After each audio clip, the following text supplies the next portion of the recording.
Hi friends, welcome to mini சமையல். இன்றைக்கி நம்ம சேனலில் ஒரு கப் கோதுமை மாவும் வெறும் ஒரு உருளைக்கிழங்கையும் வச்சு சூப்பரான ஒரு ரெசிபி தான் பார்க்க போகிறோம். ஸ்கூல் விட்டு வர்ற பசங்களுக்கு ஈவினிங் டீ டைம் ஸ்நாக்ஸாக நீங்கள் இதை கோதுமை மாவில் செஞ்சு கொடுக்குறதுனால உடம்புக்கு ஹெல்த்தியாகவும் இருக்கும், அதே சமயத்தில் நல்ல டேஸ்ட்டாகவும் விரும்பி சாப்பிடுவாங்க. அப்படி இல்லைன்னா காலையில் டிஃபனுக்கு கூட எப்போதுமே இட்லி தோசையே செஞ்சிட்ருக்காம இந்த மாதிரி ரெசிபிஸ் நீங்கள் செஞ்சு கொடுத்தா குழந்தைங்கள்லேருந்து பெரியவங்க வரைக்கும் விரும்பி சாப்பிடுவாங்க. இதோட தொட்டு சாப்பிட்றதுக்கு வீட்டில் சட்னியோ அப்படி இல்லைன்னா இந்த மாதிரி சிம்பிளாக டொமேட்டோ சாஸோ கூட நீங்கள் செஞ்சு கொடுக்கலாம். இப்போ இதை எப்படி செய்யலான்னு வீடியோக்குள்ளே பார்க்கலாமா? அதுக்கு ஃபஸ்ட்டு ஒரு குக்கரை எடுத்துக்கோங்க. ஒரு உருளைக்கிழங்க ரெண்டாக கட் பண்ணிவிட்டு சேர்த்துட்டு உருளைக்கிழங்க வேக வைக்கிறதுக்கு தேவையான அளவு தண்ணி சேர்த்துக்கலாம். அவ்வளோதான். இப்போ குக்கரை நம்ம மூடி வச்சு விசில் போட்டு ஸ்டவ்வில் எடுத்து வச்சு நல்லா 4 விசில் வர்ற வரைக்கும் நம்ம வேக வச்சு எடுத்துக்கலாம். அப்போ தான் உருளைக்கிழங்கு நல்லா சாஃப்டாக நமக்கு வெந்து வரும். இப்போ இது வேகட்டும், அது வரைக்கும் வெயிட் பண்ணலாம். வேக வச்ச உருளைக்கிழங்க தோலெல்லாம் நீக்கிட்டு ஒரு பவுலில் சேர்த்துக்கலாம். இப்போ இந்த உருளைக்கிழங்க நல்லா ஒரு மேஷர் வச்சு மசிச்சு எடுத்துக்கணும். கட்டி இல்லாமல் நல்லா மாவு போல் நைஸாக பிசைஞ்சு எடுத்துக்கணும். பாருங்கள், கொஞ்சம் கூட கட்டியே இல்லாமல் நல்ல மாவு போல் நைஸாக பிசைஞ்சு எடுத்து வச்சாச்சு. இந்த அளவுக்கு ரெடி பண்ணிவிட்டு இது கூட ஒரு கப் அளவுக்கு கோதுமை மாவு சேர்த்துக்கலாம். கூடவே தேவையான அளவு கொஞ்சம் உப்பு சேர்த்துக்கலாம். 1 ஸ்பூன் அளவுக்கு சில்லி ஃப்ளேக்ஸு சேர்த்துக்கலாம். வாசனைக்காக 2 ஸ்பூன் அளவுக்கு கொத்தமல்லியை நல்லா பொடுசாக கட் பண்ணிவிட்டு சேர்த்துக்கலாம். கூடவே 1.5 ஸ்பூன் அளவுக்கு எந்த ஒரு வாசனையுமே இல்லாத ரிஃபைண்ட் ஆயில் சேர்த்துக்குங்க. அவ்வளோதான். இப்போ இது எல்லாத்தையும் சேர்த்து நல்லா கலந்து விட்டுக்கலாம். ஃபஸ்ட்டு இது கூட தண்ணி எதுவும் சேர்க்காமல் இப்போ நம்ம உருளைக்கிழங்கு வேக வச்சதை மசிச்சு வச்சுருக்கோம், அது கூட மாவை சேர்த்து முதல்ல கலந்து விட்டுக்கணும். அதுக்கப்புறமா இப்போ இதில் கொஞ்சம் கொஞ்சமாக தண்ணி சேர்த்து நல்லா ஒரு சப்பாத்தி மாவு பதத்துக்கு நம்ம இந்த மாதிரி மாவை வந்து நல்லா சாஃப்டாக பிசைஞ்சு எடுத்து வச்சுக்கலாம். பாருங்கள், நல்லா எல்லா மாவையும் சேர்த்து நல்லா இந்த அளவுக்கு உருண்டை பிடிச்சி எடுத்துட்டு இப்போ இந்த மாவை நம்ம சப்பாத்தி கல்லை வச்சு நைஸாக தேய்ச்சி எடுத்துக்கப்புறம் அதுக்கு முன்னாடி இதை 2 பாதியாக பிரித்து 2 உருண்டைகளாக தனித்தனியாக உருட்டி எடுத்து வச்சுக்கோங்க. அடுத்ததாக ஒரு சப்பாத்தி கல்லில் கொஞ்சமாக கோதுமை மாவை இந்த மாதிரி தூவிட்டு சப்பாத்தி கல் முழுசாக இந்த மாதிரி அப்ளை பண்ணிக்கோங்க. அடுத்ததாக நம்ம உருட்டி வச்சுருக்க இந்த மாவை எடுத்து நம்ம சப்பாத்தி கல்லில் வச்சு நம்ம தேய்ச்சி எடுத்துக்க போகிறோம்.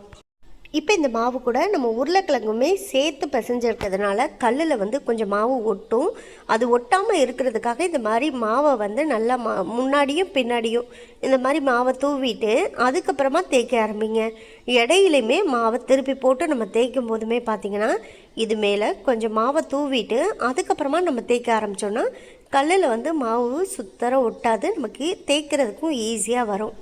அதே போல் எந்த அளவுக்கு நம்ம சாஃப்டாக நல்லா இந்த மாவை தேய்ச்சி எடுக்க முடியுதோ அந்த அளவுக்கு சாஃப்டாக நம்ம தேய்ச்சி எடுத்துக்கணும்.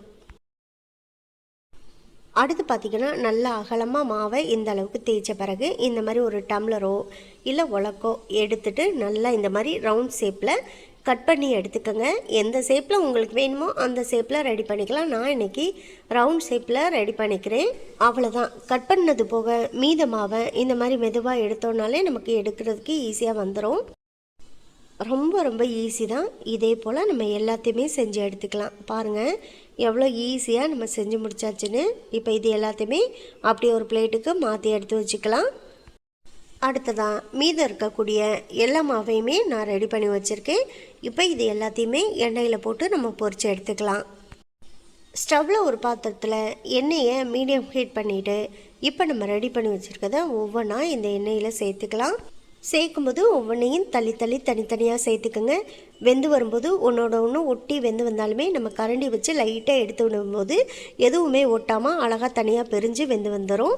ஒரு பக்கம் நல்ல ஒரு கோல்டன் கலரில் செவந்த பிறகு நம்ம இன்னொரு பக்கமும் எல்லாத்தையுமே திருப்பி விட்டுக்கலாம். இதே போல் ஒரு 2 நிமிஷத்துக்கு ஒரு தடவை நல்லா மாற்றி திருப்பி விட்டு 2 பக்கமே நல்லா ஒரு கோல்டன் ப்ரௌன் கலரில் லைட்டாக வெந்து வரும்போது அதோடு நம்ம வெளியில் எடுத்துக்கலாம். அதே போல் இது வேகும்போது ஸ்டவ்வு ரொம்ப லோ ஃப்ளேம்லேயே இல்லாமல் ஹை ஃப்ளேம்லேயும் இல்லாமல் மீடியம் ஃப்ளேம்லேயே வச்சு வேக வச்சிங்கன்னா நல்ல ஒரு கோல்டன் ப்ரௌன் கலரில் ஈக்குவலாக 2 பக்கமே சூப்பராக செவந்து வரும். சாப்பிட்றதுக்கும் டேஸ்ட்டு சூப்பராக இருக்கும். இப்போ பார்த்தீங்கன்னா நல்லா ரெண்டு பக்கமே ஒரு கோல்டன் ப்ரௌன் கலரில் செவந்து வந்துருச்சு. இப்போ இதை நம்ம மெதுவாக அரைச்சி வெளியில் எடுத்து எண்ணெயெல்லாம் வடிச்சிட்டு நம்ம ஒரு பிளேட்டுக்கு மாற்றிக்கலாம். பாருங்கள், நல்லா க்ரன்ச்சியாக நல்லா மொறுன்னு சூப்பரான டேஸ்ட்டில் எப்படி வெந்து வந்திருக்குன்னு பாருங்கள். அவ்வளோதான். இதே போல் மீதம் இருக்க மாவு எல்லாத்தையுமே நம்ம செஞ்சு எடுத்துக்கலாம். இது ரொம்ப சூப்பரான ஒரு ரெசிபி. மிஸ் பண்ணாமல் ட்ரை பண்ணி பாருங்கள். ஈவினிங் ஸ்கூல் விட்டு வர குழந்தைங்களுக்கு இந்த மாதிரி சுட சூப்பரான ஒரு ஸ்நாக்ஸை நீங்கள் செஞ்சு கொடுக்கலாம். அப்படி இல்லைன்னா காலையில் டிஃபனுக்கு எப்போதுமே இட்லி தோசை இதை மட்டுமே செஞ்சு கொடுக்காம இது போல் டிஃப்ரெண்ட்டான ரெசிபியையும் நீங்கள் செஞ்சு கொடுக்கலாம். இது கூட தொட்டு சாப்பிட சாஸோ இல்லை வீட்டில் வச்ச சட்னியோ கூட தொட்டு சாப்பிட்லாம். அட்டகாசமான டேஸ்ட்டில் இருக்கும். மிஸ் பண்ணாமல் ட்ரை பண்ணி பாருங்கள். ட்ரை பண்ணி பார்த்துட்டு எப்படி வந்துச்சுங்கிறத கமெண்ட் பாக்ஸில் சொல்லுங்கள். இந்த வீடியோ உங்களுக்கு பிடிச்சிருந்தா இந்த வீடியோவை லைக் பண்ணி நம்ம சேனலை மறந்துடாமல் சப்ஸ்கிரைப் பண்ணிக்கோங்க. சப்ஸ்கிரைப் பண்ணும்போது பக்கத்தில் உள்ள பெல் ஐக்கானை கிளிக் பண்ணி வச்சுட்டிங்கன்னா நான் போடக்கூடிய குக்கிங் வீடியோ எல்லாமே உடனுக்குடனே உங்களுக்கு வந்து சேரும். உங்கள் ஃப்ரெண்ட்ஸ் அண்ட் ரிலேட்டிவ்ஸ் எல்லாருக்கும் ஷேர் பண்ணுங்கள். இதே போல் அடுத்தடுத்து நல்ல வீடியோவில் சந்திப்போம். ஓகே, பாய்.